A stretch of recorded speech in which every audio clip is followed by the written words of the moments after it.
بەناوی خوای بەخشندە و میهرەبان سڵاوتان لەبێت بینەران و بیسەرانی ئازوو خۆشەویست من دانیال نورۆدین لە بەرنامەیەکی نوێی دوانگەی خەڵک لە خزمەت ئێوەی ئازیز دەبم. ئازان و خۆشەویستان بابەتی ئەمڕۆمان قسەکردن دەبێت لەسەر ڕووداوەکانی 16 ئۆکتۆبر. دەزانی کە 5 ساڵ تێدەپەڕێت بەسەر ڕووداوەکانی 16 ئۆکتۆبری ساڵی 2017 کە تیایدا دەرەنجامی ڕیفراندۆمە شکست خواردەکەی ئەو لایەنانی کە ئەو کاتە نمایندەی ڕیفراندۆمیان دەکرد بۆ هۆی لەدەستدانی لە سەدا 50 خاکی کوردستان، وەروەها هاتنی هێزێکی زۆری حکوومەتی عێراقی و حەشدی شعبی بۆ ناوچەکانی کەرکووک و ناوچە دابڕێنراوەکان. دەرەنجامی هەموو ئەمانە تاوەکو ئێستاش لایەنەکانی دەسەڵات یەکێتی و پارتی یەکتری تۆمەتبار دەکەن بەوەی کە ئەو شکستە گەورەیە لە دەستدانی ئەو هەموو خاکە هەرێمی کوردستان دەبەستنەوە بە یەکترەوە هەر یەکێکیان ئەویکیان تۆمەتبار دەکات. لە کاتی ڕیفراندۆمەکە تا لایەنەکانی دەرەوەی هەرێمی کوردستان و وڵاتانی دەرەوە هەروەها چەند لایەنێکی دیکەش لەناو خۆدا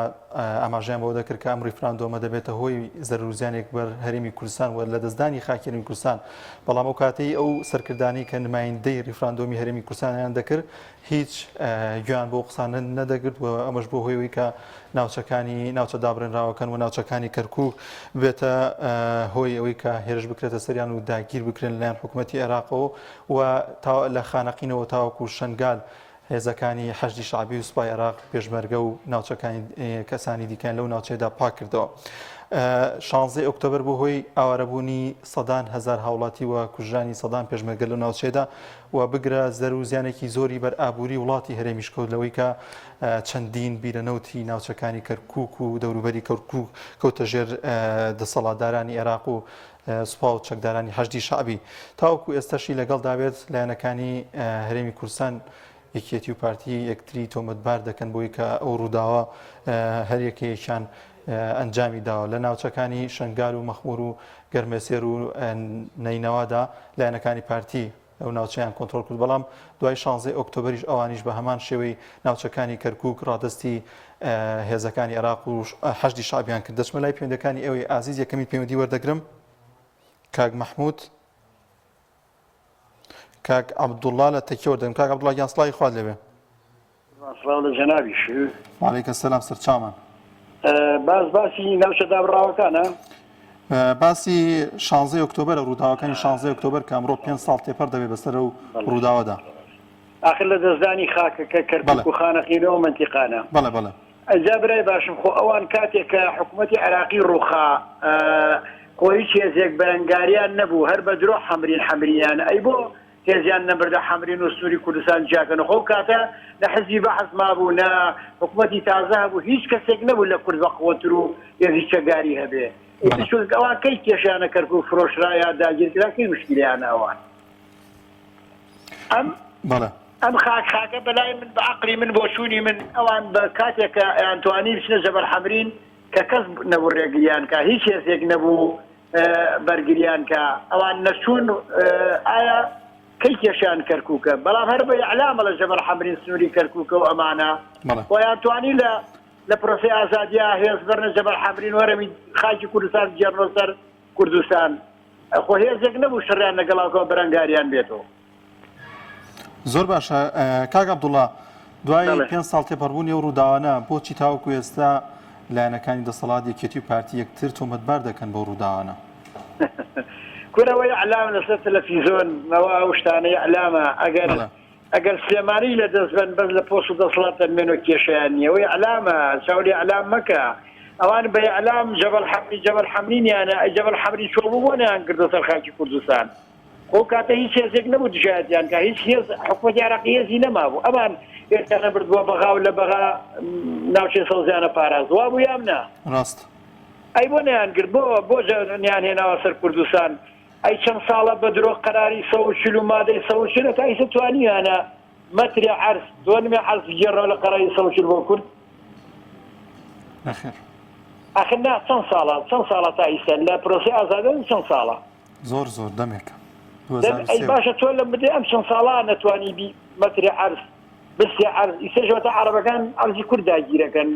ئەم ئیعلامەی تەلەڤیزۆن و ناوچەی کوردستان و جەبەل حەمرین و کەرکووک ئیعلامە، ئەمە شتێک نییە خەڵک بێ خەڵک ئەقرێبێت تێبگالەوە. ڕاست. باشە براکەم خوال لەگەڵ بێ باوانم. زۆر سپاس بۆ کاک عەبدوڵڵا لە تەکیۆ لەگەڵمانە. وەڵازان و خۆشەویستان پێش ئەنجامدانی ریفراندۆم لە هەرێمی کوردستاندا پێشمەرگە لە ناوچە سنووریەکان و ناوچە دابڕێنراوەکان توانی بووی سەرکەوتنی زۆر بەدەست بێنێت و سەرکەوتن بەدەست داعشدا بەدەست بێنێت. ئەمەش بەهۆیەوەی کە لایەنەکانی دەسەڵات هەست بەوە بکەن کە ئیدی کاتی ئەوەیە سەربەخۆی لە هەرێمی کوردستاندا ڕابگەێنرێت و بتوان دەوڵەتی سەربەخۆیان هەبێت بەوەی کە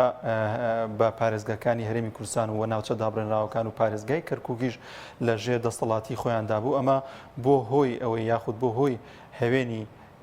ئەنجامدانی ریفراندۆم لە هەرێمی کوردستاندا و ئەم ریفراندۆمەش هەمومان دەزانین کە بۆ هۆی مای لە دەستدانی لە سەدا پەنجاوێکی خاکی هەرێمی کوردستان جگە لە چەندین زەروزیانی دیکە بەتایبەت لە ڕووی ئابووریەوە کە چەندین بیرەنەوتی ئەو ناوچانە لە ژێر دەسەڵاتی پێشمەرگە و هێزەکانی هەرێمی کوردستاندا. بەڵام دوای ئەنجامدانی ریفراندۆم ئەو بوو ڕووداوەکانی 16 ئۆکتۆبەری بە دوای خۆدا هێنا وەروەها بەهۆی ئەوەی کە وڵاتانی دراوسێ و حکوومەتی عێراقیش ئاسمانی کوردستان بە ڕووی گەشتیاراندا دابخات. دەچمە لای پەیوەندیەکی دیکە خاتوو هەنا لە کۆی وەردەگرم. خاتووان ئاسڵای خوا لێبێ.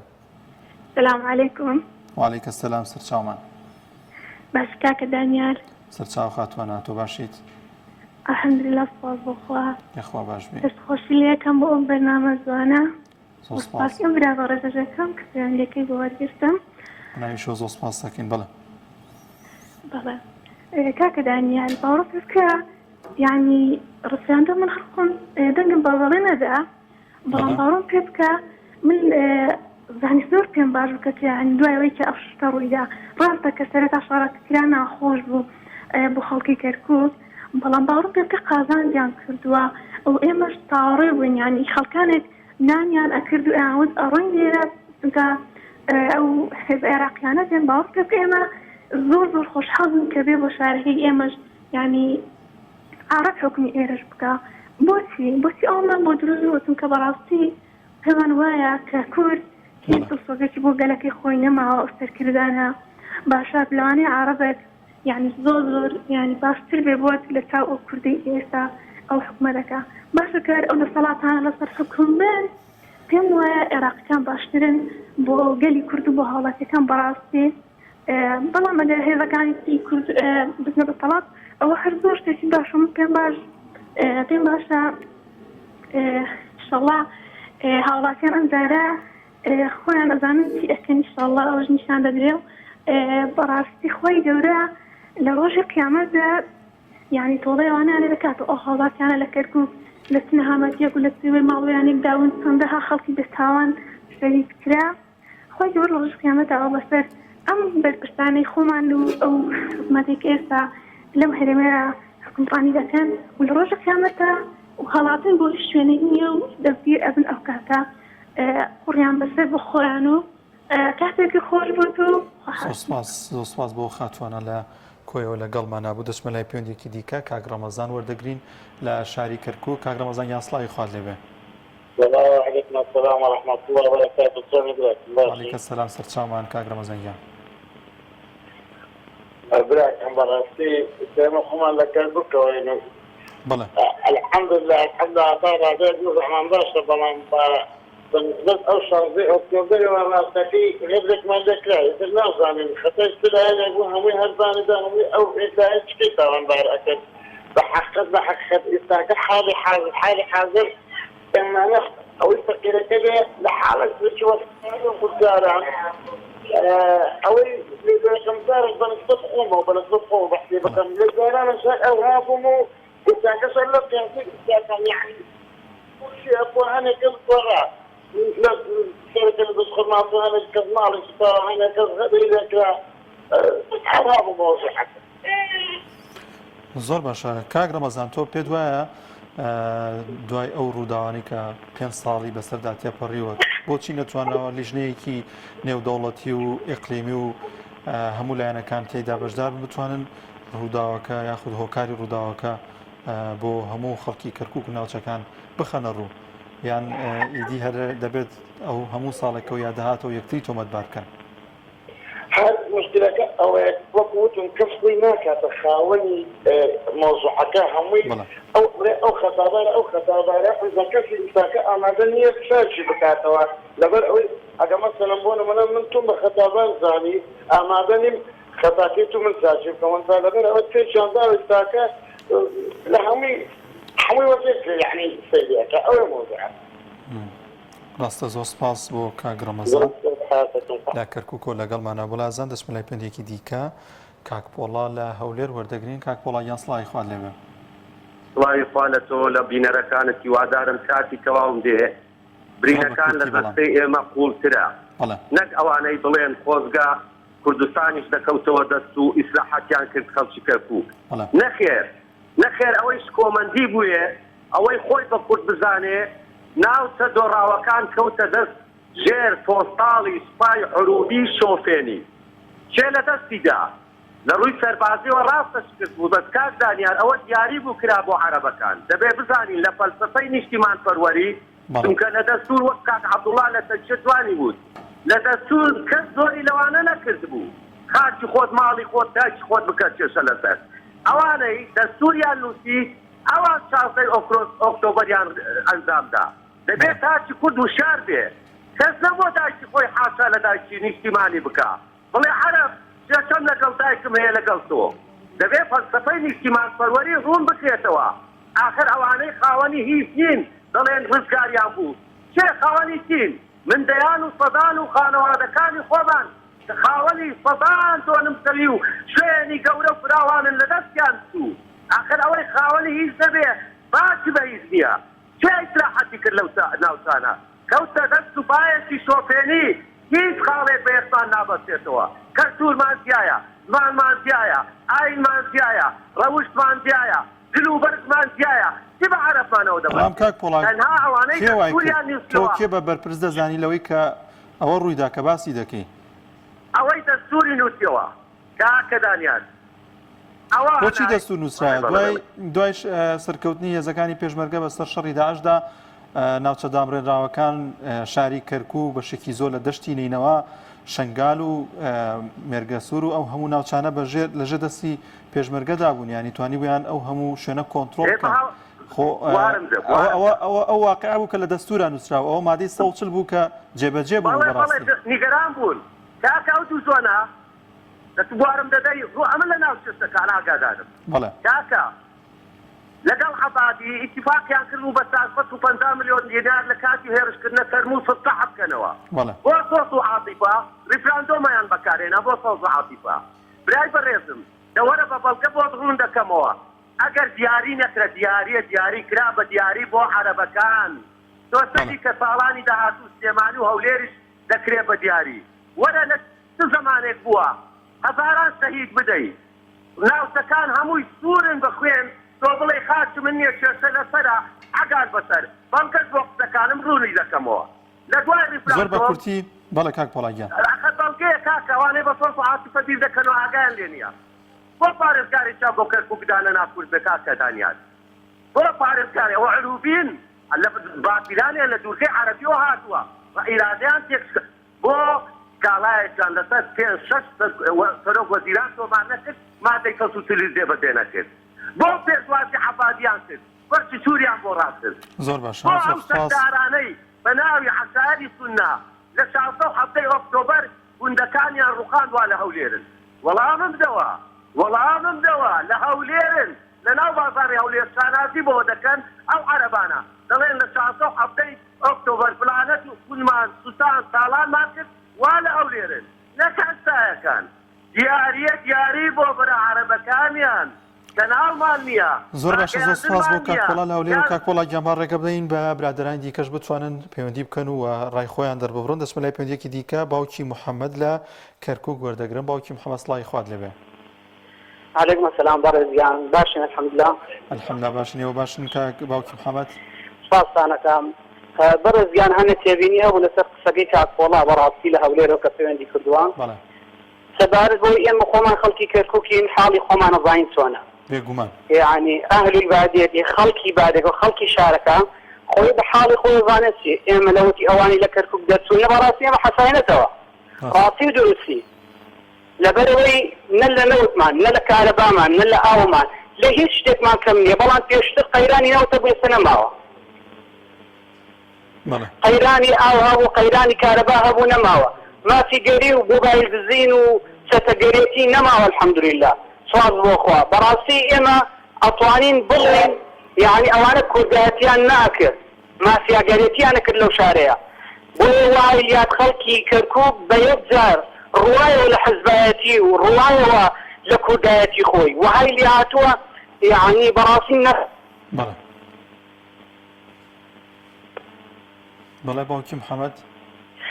نەفرەت لە ڕۆژەیە کات بەڕاستی کە ئەڵێ کەرکووک بەناوی ڕزگاریەوە ڕزگار کرا بەڕێزگیان یعنی ئێمە لەو شارەیە بەڕاستی زۆر ئەشکەنجەمان کێشا یعنی ماڵمان بەهەدەر کرا هەمووی ئەبرا هەمووشی بۆ گیرفانی بەرپرس و دوی لە ڕووی جەنابەت ئینسانە مافیاکان و ئینسانە یعنی خراپەکانەوە بۆیە بەڕێزگیان کەس بەراوی مەقسەی حاڵمان زۆر باشە زۆر خۆشەوە الحەمدولله هیچ لە ئارادێن نیە ئەو هێزەی شەکر هەیە لەبەرئێستا خەڵکی کەسانێکی تێکدەر شارەکەمان نەشێوێنن ئێستا ڕازین لە ئەو دەسەڵاتدارانی کە لە نێو ئەرە وەڵڵا بەڕێزگیان ئەرە وەڵڵا زۆریش ڕازی پێسپاس بۆ هەمووی ئێوە ڕازی ینی ژیانێکی شایستەتانە بێت لە شاری کەرکووک کە چەندی نەهامەتی بەخۆی وبینی و تایبەتی ئێمە هیواماوە بوو کە کورد لێەکە حکم کا حکمێکی داکتەروەرانە بێ بەڵام وانە بوو بەڕاستی ڕاستەکەی زۆر سپاس بۆ باوکی محەممەد لە کەرکووکەوە دەچمە لای پێندێکی دیکە کاک حەکیم لە زەردەلیکا و کاک حەکیم گیان سڵی خوا لێبێ سلااو لە جەناب و ماوەساگیان وعەلەیکە سەلام کاک حەکیم گیان تۆ باش هەڵساگیان من بە پێچەوانەی ئەم برادرانەوە قساکەم حەقیقەتە و ڕاستیە تۆ های لەو کەناڵە حەزەکەی ئیسە قسێ بکەی قسەکەی سەرکەوتوو بێ یعنی ئەم کەسانە ڕیفراندۆمیان کرد بە هەموو حیزبەکانەوە ڕازی بوون هەر هەمویان ئیمزای بێجگە لە شاسوار یەک کەس لەم سەرکردانە نەیوت ئەم شتە غەڵەتە یعنی ئەمان ئەوە تقریبا لە 46 تا ئیسە پێشمەرگە ئەدێتە کوشت و ماڵی کورد کاو دەوێ و خۆتە زانی دەربەدەرەوین و سێ دارزادیەکان سوچاوە یعنی ئەگەر ئیمڕۆ ڕیفراندۆم نەکرێ کەی بکرێ بەهانی بکرێ کەی بکرێ یعنی کەی بکرێ ئەوان کورد ئەکوژن ئەوە تا بە عارەبەوە بە تورکۆ بە ئێرانیوە بە هەموو شوێنەکانەوە ئەوان بەس مەبەستیان وێ کورد بکوژن یعنی ئەگەر ڕیفراندۆم نەبووە چییە بوو من خۆم گوێم لە عازە عەبدولمادی لە کاتی شەڕەکە وتی ئێمە لە دوای ئەم شەڕەبێسیا پێشبەکە بێ لەم ناوە نەمێن ئەوان چاویان بە کووردا هەڵنایە هیچمان بۆ ناکرێت یعنی گوناحە وەڵڵا من نە پارتی نەیەکێتیم نە کابراوتی ئەم دایانانت بەس وەکو حەق یعنی وەکو حەق ئەگەر نە ئەکریا با دوان لەو حیزبانە وەکو کاک شاسوەر بیوتە کاکە نایکەین و سەرکەوتونان تەنها دوانیان بیوتان هەر هەموو سەرکردەکان ئیمزای ئەگەر سەرکەوت سەر نەکەوت والله دوو لە ڕووی جەناب و بینەر و بیسەرەکان لەو دەشەڕانم جێڵا ڕۆژمە دەریخان بۆ دەگەن دەمتر ڕانەکەم جێڵە بەس لەبەرەوەی دەنگدەم بۆ کورد یعنی ئەمانە لە کەرکووکن ئەی لەوە بەر بۆ شانازیانە کرد ئەیان و حکومەت هاوادەست ئێمەوە ئاکەین و ئێمە حساب بۆ کەس ناکەین ئیسا ئەمە چیە بۆ دبێن نەوت وەڵای باکو 4 ساڵیش نەوتمە وەرنەگرێ من حەز دەکەم هەر هیچ نەمێنێ بەس عەرەب نەبینێ عەرەب ئێمەی والێ عەرەب ئێمەی ماڵکاول کرد ئەبادی 64 پێشمەرگەی لە کەرکووکا شەید کرد ئیستا ئەوانە شانازی بۆ بە حەشی شاڵیۆ ئەو ڕێستم بۆ خانەخین خوا ئاگادارە بێ عەلەیکم سەلام هەڵقوڵێ لەو سیارەکە پاسڵەوە نادام چیتیا و ڕێقسەیشی پێوتی لەرسی کرە خواردنی پاسڵەوە بە ئێمە ئاسایشەکان بەڕێز و بە احترامەوە سێمانەکە وەڵڵا گوناحەوە ئاستاکە ئەم خەڵکە برا هیچیان پێ ناکرێت مەسعود بەردانی باوکی ڕۆی برای ڕۆی من پارتی نیم خەسەم بەخوا تێگی باشە برا لەوەتەی هەن ئەوان دیفاع لە کورد و کوردستانە ئایا کەنێت چیان بکردای یعنی چیان بکردایە باشتر و لەم ئێمە چیمان بکردای لەمە باشتر کە یعنی کورد ئێمە ئەم چوار پێشدێمان ما ئەم دوو شارە لە هەر سوالەوە لە ئێران و لە تورکیا ئەمەی کردە ئێمە حەکیم تۆ پێت وانە تۆ باست لە ئەو کەسانە کرد کە خەباتێکی زۆریان کردو بەڵام پێت وانە ئەو خەباتەی کە باو باپیرانی ئەویش و تەواوی گەلی کوردیش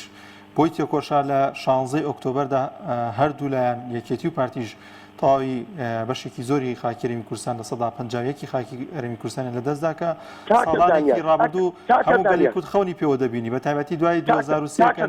مادەی 140 جێبەجێ بێت یعنی ئەو کاتە مادەی 140 بە تەواوی جێبەجێ بوو بە واقعی بەڵام ئەوان بەدەستی خۆیان لە ناویان بەڵێ کاکە دانیار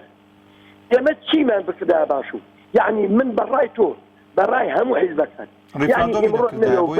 یعنی چیمان بکردایە کابراەک لە بەغا ئەگەر کاتم دەیتێ کابراەک لە بەغا ئیشێک لە خەڵکی دەربەنی خان ئەرە بێ باین گرتی خەڵکی کوێوتی خەڵکی هەولێر وتی نەمەرا بێژم لە سلێمانی جندی زۆر کوژیاو وتی ئەی بۆ ناڵێ خەڵکی قەرە گۆلی لای شارە زورم وتی ئەجا با خەڵکی ئەوێ من وتی قەسەم بەخوا یەک ڕۆژ ئەمریکا نەمێنە لە سیا گوێزتان کردو ئەو دیوە کاتم زۆر لێکردی قسەکردن زۆرە بەس ئێمە چیمان بکرد یعنی 100 ساڵی تر ئێمە ڕیفراندۆم بکەین ئەوان ڕازی ناون ئەوان چاویان بە ئێمە هەڵایە عەرەب هەتا دەستی دەڕوا قورئانێکە ئەنێتە باوشی دەستی ڕۆی بە خەنجەرەکە لێرانت لە هەر کوێوە بێ کورد دەخۆشن سپاس بۆ بەرنامەکە دەستخۆشی دەکەم زۆر سپاسە زۆر سپاس بۆ کاک حەکیم لە زەردەلیکا و پەیوەندی پێوە کردی مەلازان و خۆشەویستان ڕووداوەکانی 16 ئۆکتۆبر هەڵقوڵاوی تەنها ڕۆژێک نەبوو زمینە سازێکی زۆر هەبوو کە پێشووتر بۆ هۆی ئەنجامدانی ئەو ڕووداوەکە لە 16 ئۆکتۆبردا ئەنجامدا هەر پێش ڕووداوەکانی هەر پێش ئەنجامدانی ریفراندۆم لە هەرێمی کوردستاندا ئەو زمینە سازیە بۆ هۆکاری لەباربوون بۆ حکوومەتی عێراقی و حەشدی شعبی تاوەکو بتوان ئەو ناوچانەی کە لە ژێر دەسەڵاتی پێشمەرگە و لایەنەکانی هەرێمی کوردستاندان بگرنە دەستووە دووبارە بیخەنەوە ژێر کۆنتترۆلی خۆیان دواتر کە ریفراندۆم ئەنجامدرا ئەمەش زیاتر بابەتەکەی قوڵتر کردەوە کێشەکەی قوڵتر کردەوە هەرچەندە لایەنەکانی دەرەوەی هەرێم و حکوومەتی عێراق و وڵاتانی دەرەوە و لە ناوخۆی هەرێمی کوردستانیش کۆمەڵێک حزب و لایەن هەبوون کە دژی ئەو ریفراندۆ لە هەرێمی کوردستاندا ئەنجام بدرێ بەڵام کە ئەنجامیش درا ئەو بوو ئەو ڕووداوانەی بە دوای خۆی داهێنا دەچمە لای پەیوەندیەکی دیکە کاک هەرێم کاک عەبدوڕەحمان لە هەولێر کاک عەبدوڕەحمان گیان سڵاوی خوارد لێبێ کاکە سڵاوی خوای لە جەناب و بیستەران و ئیدارەش و کادیرەکان هەموو وعەلەیکە سەلام سەرچاومان ئوستاد دانیال زۆر طبعا کێشەشی من دەستخۆشێکی بێپایان لە تاریخی ناطق دەکەم کە مامۆستا پۆڵایە بەڕاستی معلوماتی جوان دەوروژێنی بۆ معلوماتەکانیشی ئەوەندە لێ دڵنیایە زۆر بە حەماسەتێکی پڕ لە سۆز و عاتیفەی نەتەوەیی دەدوێ خۆزگا ڕێز لە هەموو یعنی لە هەموو ئەو ئەشخاصانە بگیرا کە بەو حەماسەتەوە دەدوێن لماذا قلت أنا إن القوية بكل أرض يتقى أستاذ خوي أو كونا بحمو أبعاد دوش الحكم لك قوة المنطق منطق القوة وتهيزي لوجيك ولوجيكي هيز أما هردو عن معنية أوزا نازانم لو بشش مليون كردي شش قسم للرازي ببصمة قوة المنطق منطق القوة هيزي لوجيكي هيز إما هزاري ندارين لهردو بوار وإلا 69,000 صالة بلاياني كم عندك للجيولوجيا كان دلين 150,000 صالة أمل صار أو خاكين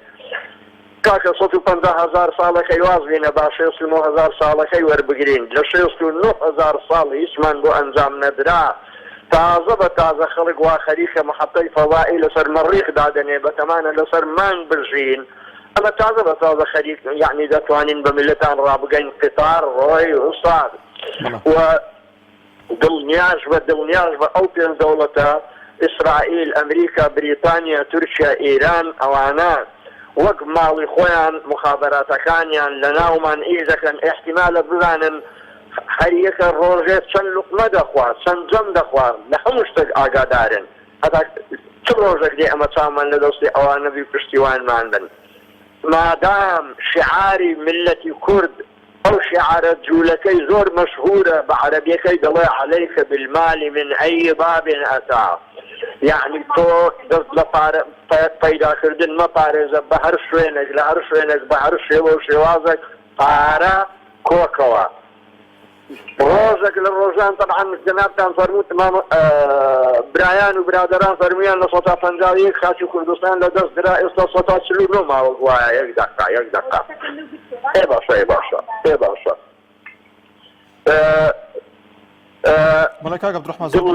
دڵنیا بە ئوستاذ دانیال خوا ئاگادارە وەک ئیتیفاقیەی هەفتا 4 ساڵیان وەرگرت تا خۆیان چەسپاند و معاهدەی سەداقەیان لەگەڵ چەند دەوڵەتان ئەوە کرد و دەیشێکی زۆر توانەداریان دروست کرد و هاتن گوتیان یان هەڵکردنی ئاڵای سپی یان بەو نوع حکومەتزاتیە ڕازی بن کە ئەمە پێشنیاریان دەکەین ئەخیرەن فعلەن ئاڵای سپی هەڵکرا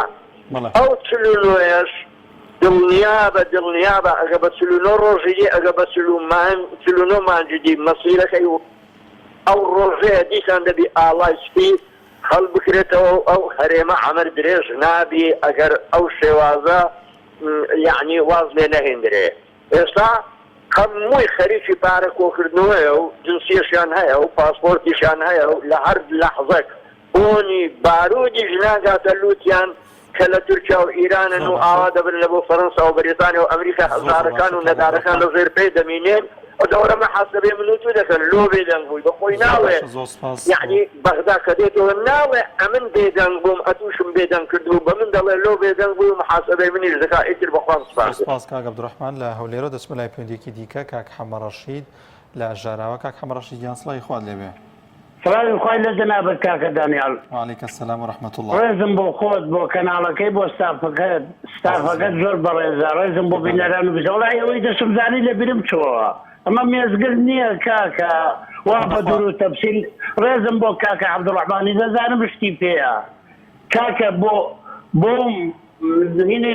بەرنامەکەت کەرینەکەت داناوە بۆ مەسەلەی ڕێفراندۆم. ڕێزم بۆ کاکە پۆڵای کاکە پۆڵا هەستەنەتەوایەتەکەی وەک مەتەوایەتی بیر دەکاتەوە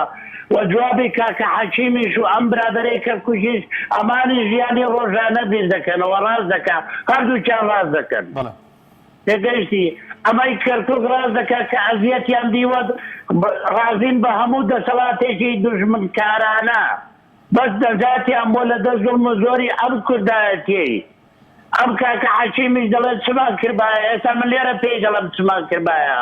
با لە زیاتی ئەوەی ئەم هەموو غەڵەتەی کە سەرکردایەتی و قیادەی کوردەیکە با ناوماڵی خۆی ڕێکخا با بە یەکەوە بژێین با شوێن بەسەر یەک کۆین با ململانەی سیاسی بە درۆ بێنین با واز لە ئەزیەتدانی میلەتەکەی بێنین. دەنا کاکە پۆڵام چۆتە داوتۆرکی وەزعەکەیەوە کاکە پۆڵان نیشتیمانیە کاکە پۆڵان لە ڕووی نەتەوایەتی بیر دەکاتەوە کاکە حەکیم کاکی کەرکووکی تۆر ژیانی ڕۆژانەیە ڕاستە ئەزیەتە دیوە بەدەستێوانەوە. بەڵام ئەو ڕێفراندۆمە کە کراوای شخصی خۆمە ئەوە داپۆشینی عیب و عارەکانیان بوو کە بە بەلاش بەبێ قەرار بەبێ شەرت بەبێ هیچ شتێکی کۆنکرێتی ئەم هەموو پێشمەرگە جوانیان بەسەربرین و بە کوژدا بە ناوی ئەوەیەوە کە چۆین خاکمان داگیرکردەوە لە دادمان بوو ئەو زیرانەتیان دەکەین. بەڵام ئەوەشیان نەکرد با ڕێفراندۆمیشیان نەکرد با داهێنانەوە جێگای خۆی و باو حاڵەشیان دێنانەوە خراپتر. ئەمە داپۆژینی عیبەکان بوو کە کردیان لە بیدایەتیەوە کە دەستوریان نووسیەوە دۆڕاندیان. کاکە من خاچێکی من بێ کێشە لەسەری بۆچیە ئیمنە ئەگەر ماڵی منە ئی خۆمە ما ئەی تۆ چەند ساڵە چت کردووە کوا 30 ساڵە کوا 6 ساڵە کوا مافەنەتەوایەتەکە چ دۆ دەچێناوە لە سەروەت و سامان و پلە و پایە و وەزارەت و نازانم بچی باڵێ لە برادەرانم دەگەم دەستخۆشتن لێ دەکەم. زۆر سپاس بۆ کاک حەمە ڕەشید لە ژێراوە لەگەڵمانە بوو. بەڵێنزان خۆشەویستان لە سەروبەندی ڕووداوەکانی 16 ئۆکتۆبەردا ڕایەکی دیکە بوو کە بەشێکی زۆر لە چاودێران پیانوا بوو ئەو ڕوودا و پاشەکشێکردنی هێزەکانی پێشمەرگە کارێکی زۆر دروست بوو لەبەرەوەی نابەرامبەری هەبوو لە بەرامبەر هێزەکانی پێشمەرگە و هەروەها سوپای عێراق و حەشدی شعبی ئەگەر ئەو شەڕە ئەنجام بدرایە کوشتارێکی زۆر وە خوێنێکی زۆر لەو ناوچێدا ئەنجام دەدرا. کاک فاتیح وەردەگرم پەیوەندیێکی دیکە لە هەولێر. کاک فاتیح گیان سڵاوی خوات لێبێ. ئەم کاتت باش کاک دانیال وەزعتان باشن؟ الحەمدوللا باشین کاک فاتیح گیان تۆ باشیت؟ سلامەتی کاک دانیال ئێمە با نەچینەوە هەموو تەفەسیلێکەوە لە باسی 16 ئۆکتۆبەر و باسی خیانەت و باسی ئەمانە نەکرێ. کاکە جان ئێمە ئێستا لەم کاتەیە لە سنووری منتیقەی کەرکووک لە سنووری داقۆق لە سنووری دووس خورمات و هەتا دێتەوە سنووری مەخمور و دووبست و ئەو گوندانەی دەوروبەری دووبست ئێستا وا تەرخید ئەکرێ ئێستا وا تعریب ئەکرێ ئێستا حرس قەومێ تاوانبارە تیرۆریستەکانی کات خۆی زندی بۆتنەوە بە پشتیوانی حەزی شعبی و بە پشتیوانی کۆمەڵی خەڵکی منتیقەکە وا تعدا لە کوردەکەن عەزی کوردا گیر ئەکەن یعنی کەس من سەرکردایەتی کورد هەیەم پێدێ کاکو سەرکردایەتی سیاسی کورد شتێکی وای نەکردووەکەوە نەیەک تەشکیلکە نزیەکی نێودەوڵەتی تەشکیلکە لەسەر ئەم بارودۆخەی کە لە سنوورەکە ڕوو ئەدا یعنی بەداخەوە نابێستیوە ئێمە بگەڕێنەوە بۆ ئەو پارێزگای بۆ کەرکووکدا بنین ئێمە واز لەسەر و کۆمار بێنین وازەوە بێنین پارێزگای لەسەر لە کەرکووکدا بنین کە ڕێگری لەم تەرخیر و تعریب و تەبعیسە بکات ئێستا تەرخیر هەیە ئێستا کۆنە بەحثەکان لە سنووری منتیقەی کەرکووک هاتوۆتەوە سەر دام و دەستگاکان و دەسەڵات بە کەیفی خۆیان تەراتێنێ بەوە ماکاکە کێ بەرپرسە لەوەی کە بتوانرێن پارێزگارێکی کورد لە کەرکووک دابن ینی ئەڵێم ناکۆکی هەیە لە نێوان حیزبەکانە ناکۆکی هەیە ئەگە ناکۆکی نەبێ ئەوان حیزبەکانی هەرێمی کوردستان یاخود لایەنەکانی عێراقیش بەڵێ هەموو لایەنەکان مەسەن ئەندام پەرلەمانێکمان هەیە لە عێراقایە ئەم جارە تەشکیلی حکوومەتی عێراق دامەزراندنی حکوومەتی عێراق بە مەرج بێ بە مەرجی ئەوەی کەوا مادەی 130 باشترین ئەوەیە یاسایە کەوا جێبەجێ بکرێت لە دەستورایە بەڵام بەداخەوە ئێستا وا لە سنووری کەرکووک من خۆم عەردم داگیر کراوە ئێستا لەلایەن کۆمەڵی خەڵکەوە لە سنووری منتیقەی دووبەت عەردم داگیر کراوە یعنی بەداخەوە باشە کورد بۆ قسە ناکات سەرکردایەتی سیاسی کورد ژنیەکی نێودەوڵەتی تەشکیل بکە هەموو دەوڵەتەکان بگەڕێ هەموو جێگاکە بابسن بۆ محکەمەی لاهای لەوێ دانیشتنیەکی گەورە بکرێت لەسەر مرێنە کێشەی کەرکووک لەسەر قەزەی کەرکووک خەریکە وا لە دەست بچێت تکایە ئاگادار بن زۆر باشە زۆر سپاس بۆ کاک فاتح لە هەولێرەوە پەیوەندی پێوەکردن بەڵێزان کاک باوکی محەممەد پێشەی لە ڕانی وەربگرم ئەمە ئاماژە بە شتێکی دیکە بکەم لە ئەنجامدانی ریفراندۆم و هەروەها دوای ڕووداوەکانی 16 ئۆکتۆبەر پێگەی هەرێم بە تەواتی زۆر لاواز بوو چ لە ڕووی نێودەوڵەتیەوە هەروەها لە ڕووی ئەوەی کە لە ناوچەکانی کەرکووک و ناوچە دابڕێنراوەکان وەروەها لە نێو خاکی عێراق و دەوروبەریدا بۆ پێیکە نەتوانە دواتر لەگەڵ لایەنەکانی عێراقدا بەهۆی لاوازی پێگەی لایەنەکانی هەرێمەوە لە کەرکووک بتوانێت زۆرێک لەو دەسەڵاتانی کە هەرێمی کوردستان دەسەڵاتداری هەرێمی کوردستان هەیەیان بوو بتوانن جێبەجێ بکەن بەڵازان دەچمە لای پەیوەندێکی دیکە باوکی محەممەد لە ڕانیە وەردەگرن باوکی محەممەد سڵاوی خوارد لێبێ کاکە دانیار السلام علیکم وعلیکم السلام ورحمة الله باشی برایەکەم سەرچاومان باوکی محەممەدیان تۆ باشیت زۆر سپاس بۆ جەنابێت سڵاو ڕێزمێ لە بۆ کاک حەمەڕەشیدی چای ماز دەکەم لە مێژ گوێم لە دەنجی نەبوو زۆر قسەکانی لەجێ بوون بەڕاستی زۆر بابەتی ورژان دەمویست قسەی لەسەر بکەم کاکە دانیار بە تەسەووری من تێکستی بەرنامەکەت پێویستی بە تۆزێک دەستکاری هەیە 16 ئۆکتۆبەر و لە دەستدانی خاچی هەرێمی کوردستان لە پێناوی هیچ نەبوو لە دەرئەنجامی کارەساتێک بوو لە دەرئەنجامی ڕیفراندۆم بوو برایەتی من لە پێناو هیچ شتێکدا نەبوو 16 ئۆکتۆبەر فعل نەبوو ڕەت فعل بوو ئەگەر قەواعیدیان قسەی لەسەر بکەین کاکە دانیار من بە سەراحەت پێی برێم تۆزێک بیر و ڕام جیاوازە لەگەر ئەو برادرانەی کە پێشتر پەیوەندیان بە جەنابەت کرد زیاتر زۆر لەگەر کاک حەمەڕەشید ڕەئیەکانم یەکتر دەگرتەوە لە بەروەی بەڕاستی وەزعی کورد پێویستی بەوە هەیە مێژووی لۆ بخوێنیەوە ئەو جا بڕیار لەسەر ئەو کار و کارە ساتانەی ئێستا بدەیت نابی بە شۆڤێنیەکی نەتەوەیی کوردیانە بیر بکرێەوە دەما لەگە عەرەبە هیچ فەرقمان نابیتن بۆیە من هیچ باوەڕم بە قەزەی عەرەبی و شۆڤێنی و کوردی و نەتەوەی ئەو شتانە نییە لە مقارنەکردن بۆ حیزبانی ئێستا لۆ لەبەروەی تاکە دانەر من لۆ گلەی لە کابرایەکی عەرەب بکەم سۆڤەنیەتم بەسەردا بکە کە سەرکردەیەکی کوردی خۆم زەمینە سازی لە بۆ بکات سەرکردە کوردەکەی خۆمە ناوی لە مادەی 140 نایە ناوچە جێدابراوەکان و ناوچە کێشە لەسەرەکان و ئەو بابەتانە یعنی ئەو ناوە چوای لۆ دۆزیتەوە کە مجەڕە یعنی هەموو کاتێک لەسەر مێزی گفتوگۆ لە بەغا مزایدەی سیاسی پێوەکا و سەفەقاتی سیاسی پێبکات کاکە دانیار گیان برایەکەی من حەز دەکەم هەموو ئەو برادرانەی کە پێشتر پەیوەندیان کرد ئەوە بزانن هەتا هەرێمی کوردستان یەکێتی و پارتی هەبی قەت وەزعی لەوە باشتر نابێت لەبەروەی مێژووی ململانەیەکان و خیانەتەکان و حەدەسەکانی سیاسی و حەدەسەکانی عەسکەری هەمووی ڕقبەڕقەی یەکتری ئەو دوو حیزبەیە ئەگە سەرنج بین ئەو ڕووداوە یاخود ئەو کاتێک کە ڕووداوەکەی تێدا ئەنجامدرانی بەشێکی زۆری خەڵکانی هەرێمی کوردستان زۆر نیگەران نەبوون لەبەرەوەی کە ئاماژیان بۆ دەکرد ئەو لە 150ەکەی کە لە دەستمان ناوە تەنها لە بەرژەوەندی و دوو حیزبەدا بوون پیرەنەوتەکان لەژێ دەستی ئەواندا بوون پارە و ئابووری ئەو ناوچانە هەر دەچۆژێ دەسەڵاتی ئەوان لەبەرەوە زۆر نیگەران نەبوون بە ڕووداوە کە ڕاستە کە ڕووداوێک بوو لە دڵی هەمووانە تا ڕادەیەک ناخۆش و بەڵام لەبەرەوەی کە دەیانزانی لایەنەکانی دەسەڵات وە بە تایبەتی تر یەکێتی پارتی هەموو دەستکەوتەکان هەرێمی کوردستان بۆ خۆیان دەبێت ئیدی زۆر نیگەرانیەوە نەبوون کە هەرێمی کوردستان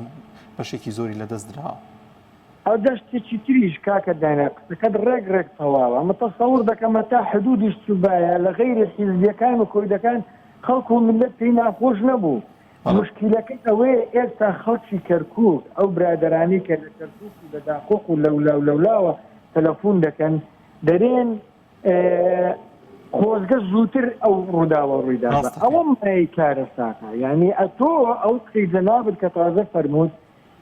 پەیوەندیەکان و تەلەفۆنەکانی ئەو خەڵکانی وێن دەربەڵگەن لە بۆ قسەکەی جەنابێت کە ئەو خەڵکەی وێ ئەو دوو دەسەڵاتە نەخێر و بێرەکەیان لۆ خۆیان دەدزی خەڵکەکەش بێزار بوون لە دەستیان یعنی ئەو دەبتە دووشت ئەو دەدزی قەیدی ناکە بەس ئەی بۆ میلەتەکە کوردەکە شەعبەکە ئیسلاحات بۆ لە ئیسلاحات دانەبوو لە دەسەڵاتی کوردی. باوکی محەممەد کاگەکرم زۆر دەمێکە لە سەرخەتە بە زۆر سپاس دەکەین کاگەکرم یاسڵی خوا لە بێ لە شانە دەرەوە شناوەڕوانی چی باش شکرێتی پارتی چی چیان کرد من پرسیاری لە تۆ ئەەکەم وەکو پێشکەشکارێ ئەگەر بە باشی نازانم گوێم لە دەنگ نییە بە باشی نازانم ئەگەر کەمێک دەنگ بەرزکەیتەوە بەسەر چاو وەڵا دەنگم بەرزە من پرسیاری لە تۆ ئەەکەم حەزەکەم جواب بدەیتەوە دەنگمەکات ئەوێ ئێستا زۆر باشە بەڵێ من بە تۆ ئەڵم خۆیانی هەیە وا درۆزن بەڵێنی هەیە وزوحات پێرخواتنی هەیە دادگا سەربەخۆیی هەیە خوا مێژون و جوژدانی هەیە خوا یەکێتی پارتی ئەخلاقی سیاسیان هەیە خوا ئەمانە هیچ دینێکیان هەیە برا بەڕێزەکەم من بە شعرت واتێمەوە ئەوێ یەکێتی پارتی دوو حیزبی نەزان ئێوە فرۆشتان خەڵکی کوردستان کەڵای کەرکووک ئاڵا هەڵکرا سەرمتان نەکرا ئاڵا داگیرە دیال و کەرکووک دوو دەستە برا پەنجا بە پنجا بەدەستەوە درا کوڕی سەرکردەی ئاپ و خۆفرۆش 6,000 کوردی یەزیدیت فرۆشت ئەگەر تۆ کوردبی وەفات هەبوایە ئەبوا لە شەنگاو شەهید ویتایە ئەگەر تۆش قودسی مامەد دایێت ئەبوا سەرکووکت لەدەست نەدایە ئێوە باش نەبوون بۆ خاک و وڵات شۆڕزگەر ئاوا ئازار ڕاناکات ئێوە هەتانە بە تریار دۆلار چیتان باعیسە لەگەلی هەژار ئێمە دینیمان لە شەڕی دەعاش ئەردۆغان چەکی دەناردە دەعاش قاسم سلێمان کەسێکی لێزان کەرکووکی دایە دەستی شیعەکان دەبایە گرین ڕستاکە لەبەر خوا فارس و تورک لە ناومانە بە برا بەرز دەکەم ئەمانە هیچ وەسایەکی نیشتمانی و نەتەویان هیچتان ئەمانە هەموو مەبدە و بیر و باوەڕیان پارەیە لە قسەیە سوپاسمان زۆر سپاس بۆ کاگەکرم لە شانە دەرەوە پەیوەندی پێوە کردی بەڵازان و خۆشەویستان وەک پێشتر ئاماژەم پێکرد لە هەموو ساڵیادی ڕووداوەکانی 16 ئۆکتۆبەر لە هەرێمی کوردستاندا لایەنەکانی دەسەڵات یەکێتی پارتی یەکتری تۆمەتبار دەکەن بە ڕووداوەکان ئەوان پێیان وایە لایەنەکانی پارتی پێیان وایە کە یەکێتی ناوچەکانی کەرکووک و ناوچە دابڕێنراوەکانی تەسلیم بە حکوومەتی عێراق و حەشدی شعبی کردو لە لایەکی دیکەوە بەشێکی زۆر لە بەرپرسامەتایەت بەرپرسانی یەکێتی لە کەرکووک ئاماژە بۆ دەکەن ئەی ناوچەکانی شەنگال و مەخمور و گەرمەسێر و دەشتی نەیناو و ئەمانش خۆ لە ژێر دەسەڵات و لە ژێر پێشمەرگەکانی پارتی دیموکراتی کوردستاندا و ئەی ئەوان خۆ ئەوانیش تەسلیم بە سوپای عێراق و لایەنەکانی حەشدی شعبی کرا. وەڵازان دەچمە لای پەیوەندیەکی دیکە.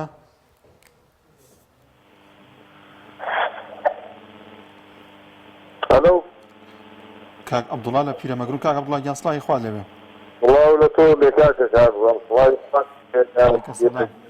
بینەران و بیسەران لێگە سەلام کاک عەبدوڵڵا گیان وڵی برای بەڕێزم 16 ئۆکتۆبەر و ڕێساندۆم بەدەی ئەو لە خاکەی لەگەڵنا بەڵام ڕێساندۆم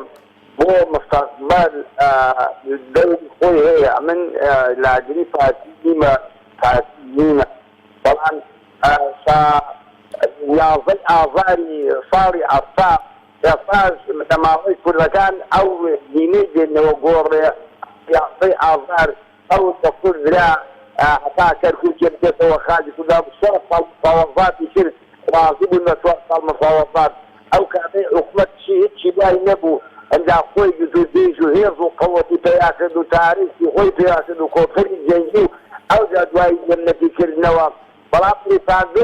وەکو بەیانی شا 11 ئازار ساڵی ئەفتا بۆ بۆ مستقبل ئەڵێ کورد بە عام داوای سەربەخۆیی کرد بەڵام هیچ وڵاتێک پشتگیری نەکرد و بە پلانێکی ناودەوڵەتی ئەم سەتا پەرگەلێکی خاجی کوردستانی لەدەستدایەوە بەڕاستی لە ناو ڕیفراندۆم تر چەند ساڵێکە خەبات دەکات بۆ سەربەخۆیی دیکە بەڵام بەڕاستی خەرکردەکانمان یەکەم نەزات و هەمیان بەس بۆ پوڵ پارە بۆ گیرسانی خۆیان تەنها بۆ بنەماڵەکانیان هەموو شتیان بەلاناوە دەفا من داوا لە هەموو گەنجولاری کوردستان دەکەم بارڕۆن بۆ وڵاتان وەڵی بەعام با بڕۆن بۆ بەسایە و بۆ هێرسی سەربازی و بێنم ببنە ئەفسەری سەربازی ئەلێرە بە واسیلەکە گەنجێت دفاعۆی تەواو کردووە پەیمانگای تەواو کردووە کرێکاریشی دەست ناکەوێت با بڕۆن بۆ بەغدا عەلی گەنج و ناوە بدێ بە سەربازی عێراق و بێن ئەمانە ڕاماڵن ناویان بەجارێکی بەڕاستیەکەی هیچیان بۆ کورد نەکرد ئەمە ئێستا بەستی هاوینیە خەڵک نوتی نییە دازی نییە ئێستا چون ئەفراقیان بەسەر خەڵکدا تەنها بۆ گوڵرجی پارەی وەبین چی ئەفراقی بەسەر میلەت و شەعبەکاندا گیان کردێتەوە هەتا شەکە ڕۆن هەمووشیان بەسەر بوروندەدا گیان کردەوە هیچیان بۆ کورد نەکرد هیچیان بۆ تەنها بۆ بنەماڵەکەی خۆیانە بۆ باخەڵی خۆیانە بۆ جیسانی خۆیانە قەسر و کوتوری پێڕاز دەکەنەوە و هەر هەموو چیویزەی یەکەی لێ قەوما دێنێ ئەڕوا و میلە دەکەش بە گورگان خواردن و دانەوە گورگان وەکو ئەلفالەکەی نابێش خەڵک بڕوا بۆ شارەکان دەیگو ئەدی ئێمە چین لێ ماڵ منداڵەکەی خۆشیان لە ئەوروپا بوون بۆ منداڵی مەسئولێکیان نەگیران سپاس بۆ کاک عەبدوڵڵا لە پێیوەندبوونەوە پەیوەندی پێوە کردین با ڕێگەبەین بە هاوڕایان دیکەش کاک ڕەحیم لە کەلار وەردەگرم کاک ڕەحیم گیان سڵاوی خوات لێبێ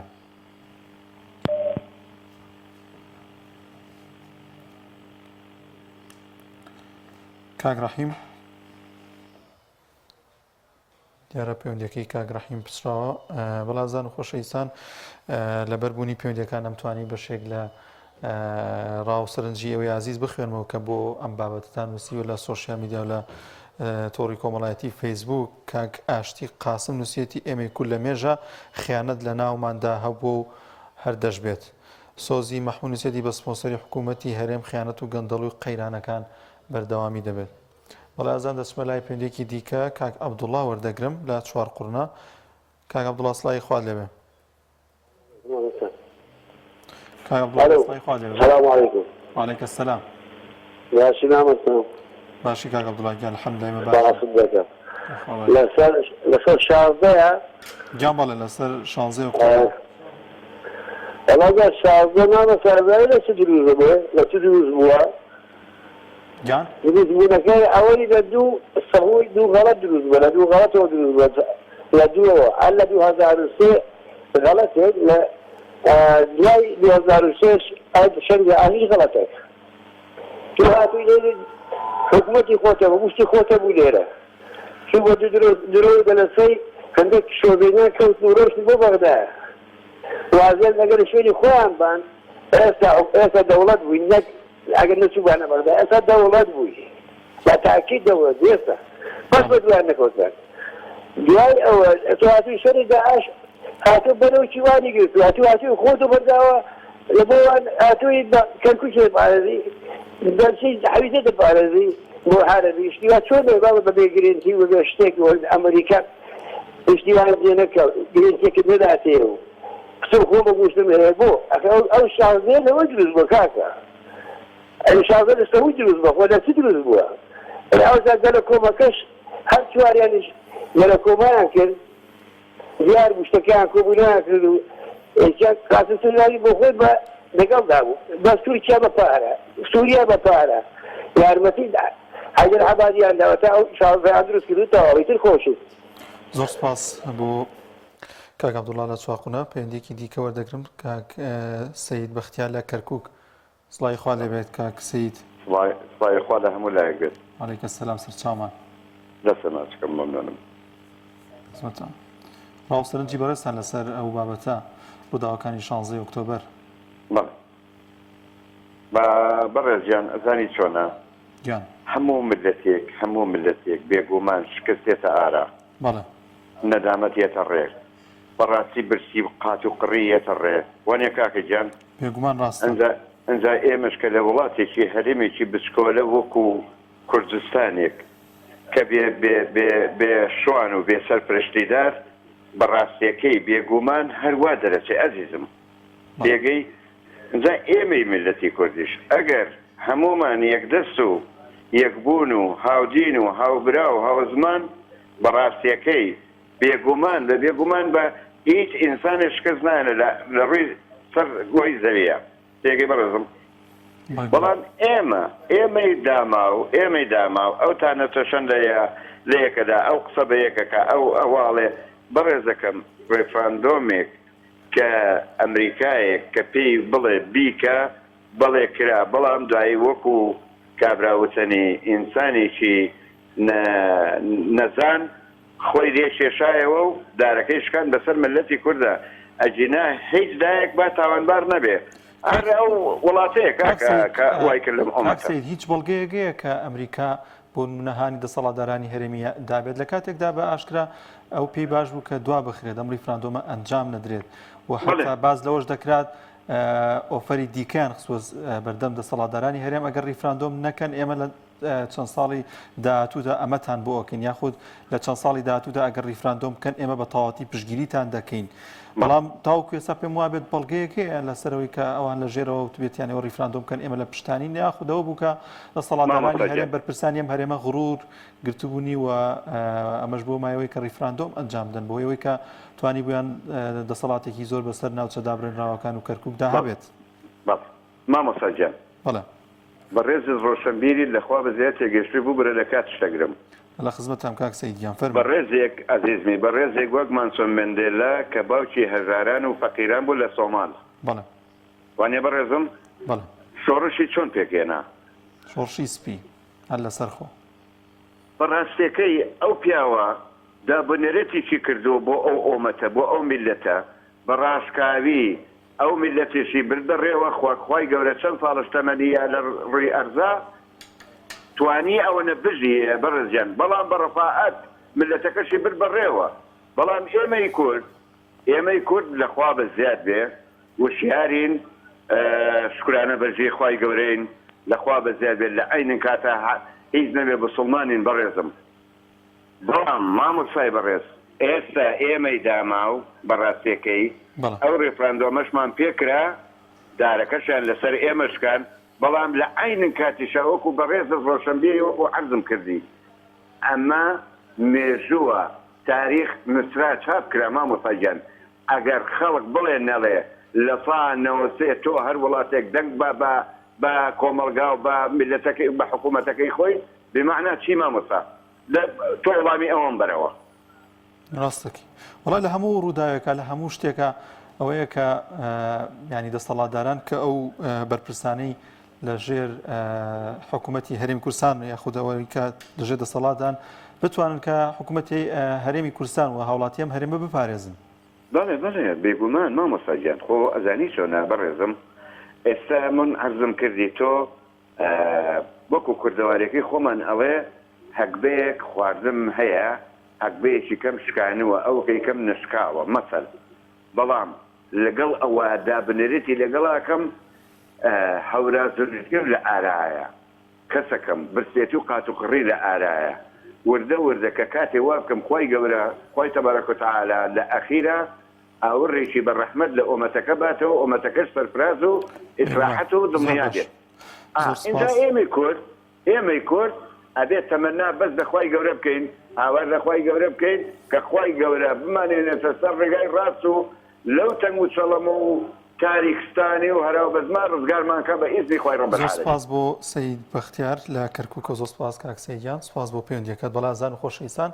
بە یارمەتی هاوکارانمان بەرنامەی دوانگەی خەڵکمان پێشکەشکردن تا بەرنامەیەکی دیکە بە خواتان دەسپێرین خواتان لەگەڵ.